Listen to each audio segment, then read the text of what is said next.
présenter l'onglet Compare 2 de Marathon. Alors voici, on a donc tantôt fait les transferts de fonds, la comparaison de plusieurs scénarios à l'aide de l'onglet Compare 1. On a été capable d'établir l'ordre de décaissement idéal pour nous qu'on a transféré dans l'onglet Placement, la séquence idéale d'ordre de décaissement. On l'a écrit dans l'onglet Placement à la ligne 30 précisément. Maintenant, on s'en va dans l'onglet Compare 2. L'onglet Compare 2 va nous permettre de préparer plusieurs scénarios, de faire calculer plusieurs scénarios en faisant varier le taux d'augmentation annuel des placements, c'est-à-dire l'inflation. Pas des placements, mais le taux annuel d'inflation. Alors ça va être utile pour faire varier voir comment notre planification va varier selon les fluctuations économiques. Alors, ce que vous pouvez faire, c'est que on constate qu'il est construit, chacun des onglets étant construit de façon semblable, c'est assez facile à repérer. Donc, on peut s'assurer qu'on a les bons éléments qui sont utilisés. Donc, dans l'onglet Compare 2, on va s'assurer que l'ordre de décaissement qui est inscrit à la ligne 21, dans les cellules B, C et D est le bon. On va aussi s'assurer qu'on va régler les paramètres de gestion des comptes correctement, c'est-à-dire à la ligne 7, dans les colonnes H et jusqu'à K, on va régler le solde minimum à conserver dans le compte opération, selon notre scénario qu'on veut évaluer actuellement, qui est le scénario neutre. Ensuite, on va régler le pourcentage de décaissement du REER qu'on aura, on peut l'établir à 100 pour l'instant, on va voir qu'on peut le moduler dans les onglets suivants. Notre pourcentage de la répartition de nos revenus d'intérêt de dividendes, tel qu'on l'a établi de façon neutre, et les montants de transfert annuel de fonds qu'on veut qu'ils soient pris en compte. Alors, selon ce que vous aurez trouvé de montant qui est optimal, vous pourrez les réécrire.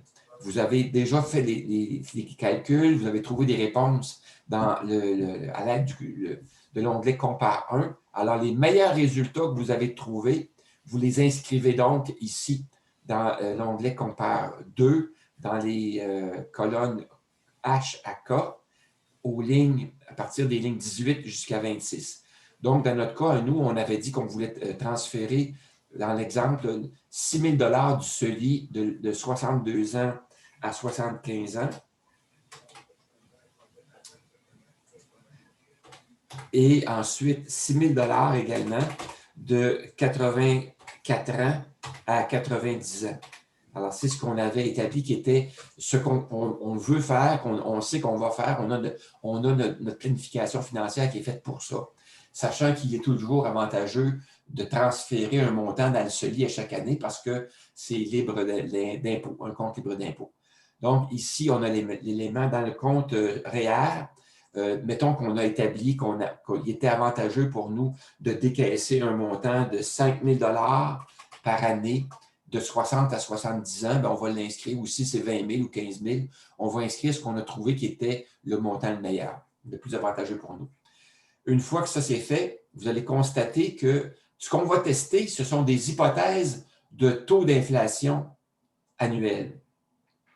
Alors, dans le bloc qui commence à la ligne 27, là, vous voyez qu'il y a un tableau dans lequel vous voyez qu'on a 7 scénarios qui vont être comparés.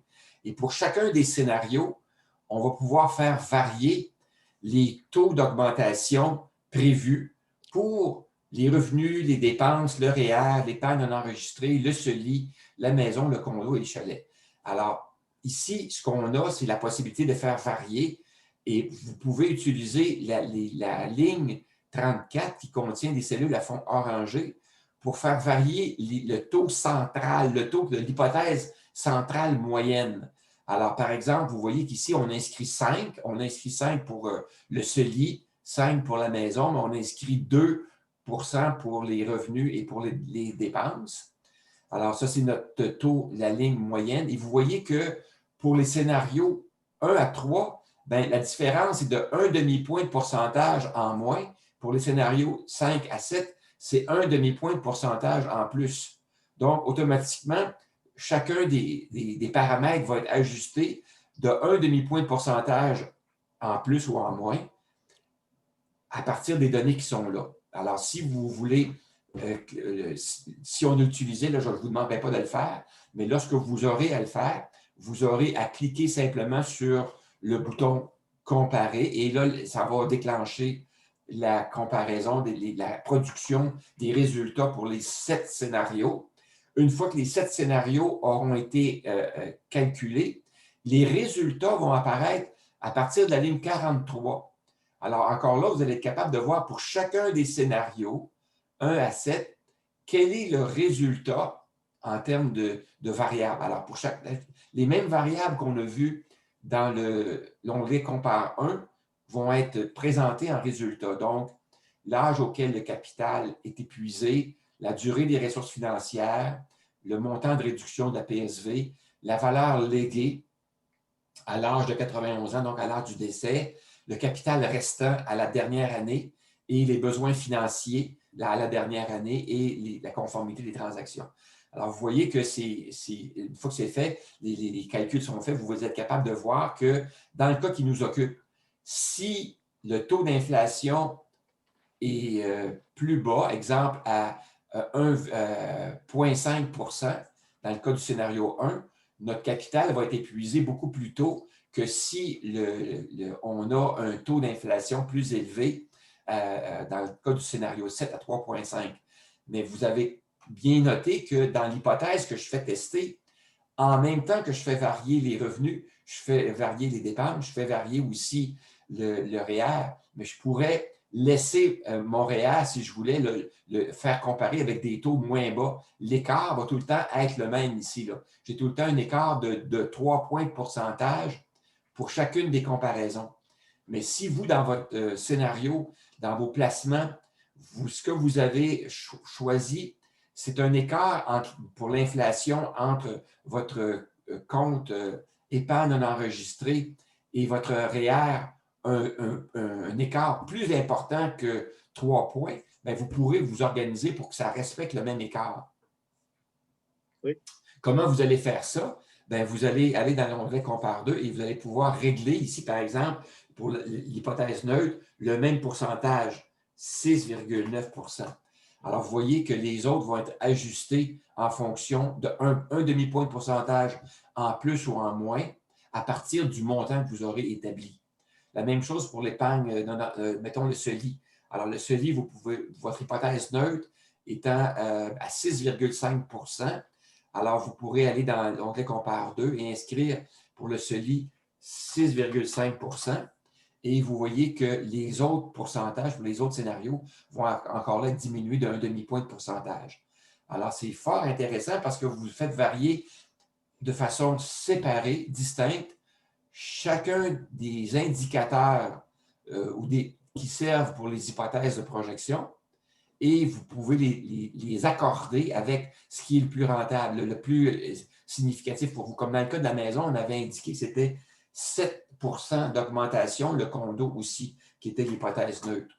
Alors, vous voyez que ça va donc tenir compte de l'écart. Le même écart va être respecté dans votre scénario neutre et dans chacun des autres scénarios, quel que soit le taux d'inflation, le même écart va être respecté. Alors, vous voyez, c'est fort intéressant. Donc, la stratégie sera la même. Vous allez cliquer sur le bouton comparaison, Compare 2. Les résultats vont se calculer. Vous allez pouvoir récolter les résultats dans le tableau à partir de la ligne 43, constater ce qui est le mieux pour vous. Encore là, vous allez pouvoir conserver les résultats de ce tableau-là pour déclencher d'autres comparaisons plus tard. Alors, exemple, je vais sélectionner le tableau qu'on avait choisi CTRL-C pour le copier. Je vais le recopier à partir de la ligne 60. Je vais utiliser encore là le collage spécial. Collage spécial valeur. Et ensuite, collage spécial format. De sorte que les résultats vont être encore là, vont être disponibles et je vais pouvoir dire quels sont les paramètres que j'ai utilisés pour tester et obtenir ces résultats-là. Dans ce cas-ci, ça va être très simple, ça va être hypothèse neutre, ça va être ça ici. Alors, je vais marquer ici les mêmes taux, les taux qui vont être ici, collage spécial, valeur, et je vais marquer ici taux du scénario 4.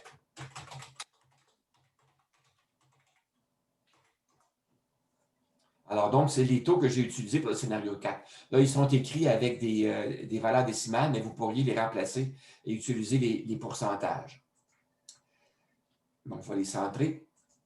Alors, c'est ce que j'aurais utilisé. Et ensuite, je pourrais voir si je suis intéressé à avoir des scénarios avec des hypothèses différentes, à me rendre jusqu'à des taux d'inflation beaucoup plus écartés. Par exemple, je pourrais dire, bien, je voudrais voir si on peut faire ça avec des taux d'inflation plus élevés, par exemple, jusqu'à, je ne sais pas moi, 6 oui, on va aller là avec 6 Alors, donc, je pourrais voir donc d'autres résultats, faire déclencher à nouveau, changer mes paramètres pour chacun, déclencher d'autres et voir, copier mes résultats à nouveau un peu plus bas en indiquant que mes taux pour la scénario 4 sont de 6, 6, 6, etc., les autres pourcentages. Alors, donc, ça va vous permettre d'accumuler encore là des résultats différents en testant des valeurs différentes pour le taux d'inflation dans plusieurs scénarios. Mais déjà, avec 7 scénarios variant d'un demi-point de pourcentage, vous avez quelque chose d'intéressant. Si jamais vous voulez changer le pas d'un scénario à l'autre, comme ici, c'est un demi-point de pourcentage, bien, vous pourriez changer la formule en la changeant, en mettant là, plutôt qu'un demi-point, bien, vous pourriez mettre un point de pourcentage et le régler pour chacune des éléments de façon à calculer, non pas un écart d'un demi-point, mais un point. Mais moi, je vous suggère de le laisser là, c'est déjà quand même bien comme ça. Ouais. Alors, c'est ce qui compléterait la présentation pour l'onglet Compare 2. Est-ce qu'il y en a qui ont des questions à poser sur l'onglet Compare 2? Pas de questions?